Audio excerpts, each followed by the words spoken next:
জয় গুরু। শিশু ঠাকুরের আতুল চরণে প্রণাম জানিয়ে আমি শ্রীমতী মালা ব্যানার্জি আজকে একটা আলোচনা পড়ব বলে চলে এসেছি। আজকের আলোচনাটা হলো আজি হাম কি পেকলু পেকলু। ছোট করে পড়ছি, যেটুকু পড়ছি আশা করি আপনাদের ভালো লাগবে। এক দাদা তার ছোট ভাইয়ের প্রসঙ্গে উদ্বিগ্ন হয়ে জানালেন ছোট ভাই রেলের ড্রাইভারি করে, ড্রাগ অ্যাডিক্টেড মানে মাদকাসক্ত, 2 বার রিহ্যাবিলিটেশন সংশোধনাগার থেকে ফিরে এসেছে। কিছুদিন ভালো থাকে, পুনরায় ড্রাগ আসক্ত হয়ে পড়ে। বিশেষ কিছু পরিবর্তন হয় না, চাকরিটা বজায় রাখা কঠিন হয়ে পড়েছে। পরম পূজ্যপাদ আচার্যদেব বললেন, ধরো রকেট উড়ালাম আকাশে, সেটা উড়ল কিন্তু ফিরে আসলো আবার মাটিতে, যেখান থেকে উড়েছিল সেখানে। তাহলে রিহ্যাবিলিটেশন থেকে ওকে সুস্থ করে দিচ্ছে, কিন্তু ফিরে আসছে আবার কোথায়?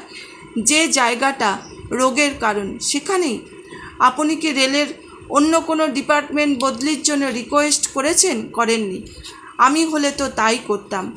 ভাই যতক্ষণ না ফিরে আসছে সেই সময়ের মধ্যে ওর ফিরে এসে থাকার জায়গাটা, চাকরির পরিবেশটা বদলে ফেলতাম। যারা একবার ক্রাইম করে তারা বারবার ক্রাইমের জগতে ফিরে আসে কেন? কারণ তারা ওই জগৎটাকেই আবার এসে আবর্তন করে। তোমাকে সবার আগে ওই পরিবেশটাকে বদলে দিতে হবে। যেমন একটা পড়ছি, ঠাকুরের বলেছেন, যেমন মনে করো সবজি রান্না হচ্ছে, নিচে আগুন আছে, তার উপরে কড়াইয়ের বাধাটা যদি না থাকতো, সব সমেত গিয়ে তো আগুনের মধ্যেই পড়তো। কড়াইয়ের বাধা আছে বলেই রান্নাটা হচ্ছে। তেমন বাধা নিয়েই তো আমরা এগিয়ে চলেছি। এইটুকুই পড়লাম। বন্দে পুরুষোত্তম। আশা করি আপনাদের ভালো লাগলে আমি যেন বুঝতে পারি।